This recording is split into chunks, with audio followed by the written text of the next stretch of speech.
कक्षा 8 की ब्रिज कार्यपुस्तिका प्रखर भाग 2 का आकलन नंबर 14 हल करेंगे। पेज नंबर 113 पर प्रश्न नंबर 1, निम्नलिखित में से कौन सी संख्या 5 से विभाजित हो सकती है, गोला लगाइए।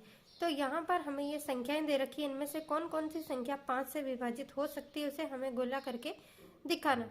तो यहाँ ऐसी संख्याएं जिसमें इकाई का अंक 0 हो या फिर 5 हो, तो ये संख्याएं वे संख्याएं ही 5 से विभाजित होगी। उसके अलावा और अन्य संख्याएं 5 से विभाजित नहीं होगी। तो यहाँ पहली संख्या हम देखते हैं 54।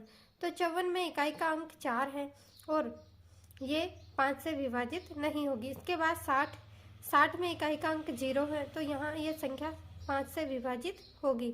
75 यहाँ इकाई का अंक 5 है, तो ये भी 5 से विभाजित होगी। 115 इकाई का अंक 5 है, तो 115 भी 5 से विभाजित होगा। 291 तो ये नहीं होगी। 785 तो यहाँ इकाई का अंक 5 है, इसलिए 785 भी 5 से विभाजित होगी। 341 ये नहीं होगी। 555 ये 5 से विभाजित होगी और 490 ये भी 5 से विभाजित होगी, क्योंकि यहाँ इकाई का अंक है 0। तो केवल हमें दो अंकों का ध्यान रखना है इकाई पर, एक तो 5 और एक 0। ये दोनों अंक आ जाएंगे तो हमारे वो संख्या 5 से विभाजित होगी। प्रश्न नंबर 2 देखिए, नीचे दी गई संख्याओं का गुणज और गुणनखंड लिखे। तो यहाँ हमें ये संख्या दे रखी है 2, 32 और 60। तो इनके 5 तो हमें गुणज लिखने हैं और जो गुणनखंड बन रहे वो गुणनखंड लिखने हैं। तो हमने 32 के गुणज लिखे हैं। 32 का गुणा 1 से करने पर 32 एकम 32, 32 का 2 से गुणा करा तो 64, 32 का 3 से गुणा करा तो 96, 32 का 4 से गुणा करा 128 और 5 से गुणा करने पर आया 160। तो जिस भी संख्या के हमें गुणज निकालने हैं उसका गुणा हम 1 से 2 से 3 से 4 से इस प्रकार आगे क्रम से करते जाते हैं, तो हमें उस संख्या के गुणज प्राप्त हो जाते हैं। अब हम 32 के गुणनखंड देखते हैं। 1, 2, 4, 8, 16 और 32। जिन संख्याओं के भाग 32 में पूरी बार जाते हैं वे सभी संख्याएं 32 के क्या कहलाती है, गुणनखंड। यहाँ देखिए हमें अगली संख्या 60 दे रखी है, तो 60 के गुणज है 60, 120, 180, 240 और 300। अगर 60 का गुणा 1 से करा तो 60 आया, 2 से करने पर आया 120, 3 से करा 180, 4 से गुणा करा 60 का तो 240 और 60 का गुणा 5 से करने पर 300। इस प्रकार से हमने 60 के 5 गुणज निकाल दिया। अब हम 60 के गुणनखंड देखते हैं। 1, 2, 3, 4, 5, 6, 10, 12, 15, 20, 30 और 60। इन सभी संख्याओं का भाग 60 में पूरी बार जा रहा है, तो ये 60 के गुणनखंड है। अगला प्रश्न देखिए, प्रश्न नंबर 3, निम्न के सारों गुणनखंड ज्ञात कीजिए। हमें यहाँ 3 संख्याएं दे रखी है, तो इन तीनों संख्याओं के हमें सारों गुणनखंड ज्ञात करने हैं। पहली है 27, 90 और 15। तो हम पहले 27 के गुणनखंड ज्ञात करते हैं। तो 27 के गुणनखंड यहाँ हमारे पास आए 1, 3, 9 और 27। इन सभी संख्याओं का भाग 27 में पूरी बार जाता है।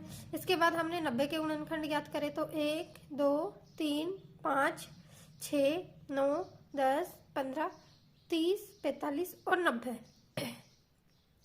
अब हम 15 के गुणनखंड देखते हैं। 15 के गुणनखंड हमारे पास प्राप्त हुए 1, 3, 5 और 15। अब इन सभी संख्याओं में से जो संख्या हमें तीनों में मिल रही है उस पर हम गोला लगा देंगे। तो एक जो सभी में है और इसके बाद है 3 जो तीनों गुणनखंडों में आ रहा है। इसके अलावा कोई सी भी संख्या, यहाँ 9 है इन दोनों में, लेकिन इसमें 9 नहीं है। इन दोनों में 5 है, तो यहाँ 5 नहीं है, तो ये 2 ही इसके सारे गुणनखंड आए। तो हमने जिन संख्याओं को तीनों में एक जैसा मिला है, कॉमन मिली है, वो इन तीनों के क्या कहलाएंगे, सारू गुणनखंड। तो 27, 90 और 15 के सारू गुणनखंड हमें मिले हैं 1 और 3। प्रश्न नंबर 4, महत्तम समापवर्तक ज्ञात कीजिए। तो यहाँ पर हमें 32 और 24 का महत्तम समापवर्तक निकालना है। तो 32 के गुणनखंड हमने निकाले 1, 2, 4, 8, 16, 32।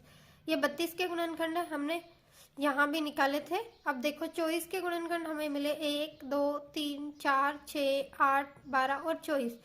तो इनमें सबसे बड़ा समान गुणनखंड हमें मिला है 8, तो इसका महत्तम समापवर्तक हो गया 8। 36 के गुणनखंड है,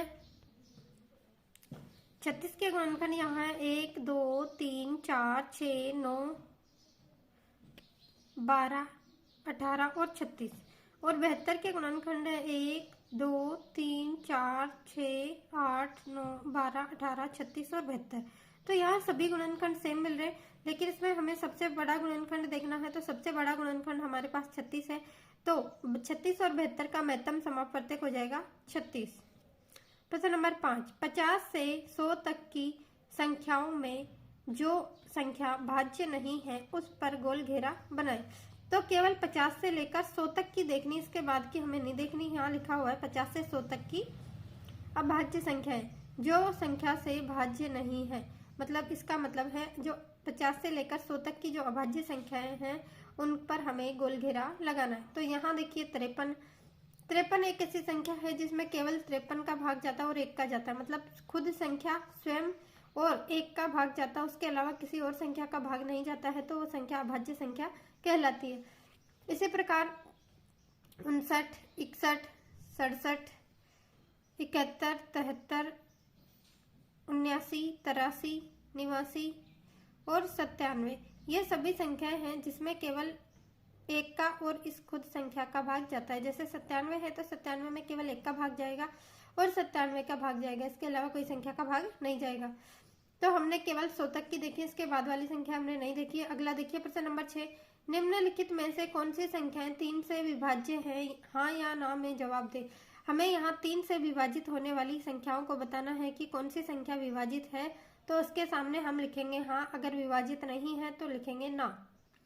तो 219 को हमें 3 से विभाजित है या नहीं ये कैसे पता लगाएंगे। तो 219 इसमें सभी अंकों को हम जोड़ देंगे। तो यहाँ से देखो 2 + 1 3, 3 + 9 कितने हो गए 12। तो 12 में अगर 3 का भाग जाता है, तो 12 में 3 का भाग जाता है तो ये होगी विभाज्य संख्या। इसका मतलब 219 में भी 3 का भाग पूरी बार जाएगा। इसके बाद देखिए 560 में 5 और 6 को जोड़ा तो 11 हो गए, 11 में 0 जोड़े तो 11 रहेगी, 11 में 3 का भाग नहीं जाता, इसलिए ये विभाजित नहीं है, इसलिए हमने यहाँ लिख दिया ना। 102 में देखिए 1 + 0 जोड़ा तो 1 + 2 करा तो 3, तो 3 में 2 का भाग 3 में 3 का भाग जाता है, इसलिए यहाँ आ गया हाँ। 3484, तो 3 + 4 करे 7, 7 + 8 करे तो 15, 15 + 4 करे 19, तो 19 में 3 का भाग नहीं जाता, इसलिए हमने यहाँ लिखा है नहीं। इसी प्रकार से हम इनके अंकों को जोड़ेंगे, तो इनके अंकों में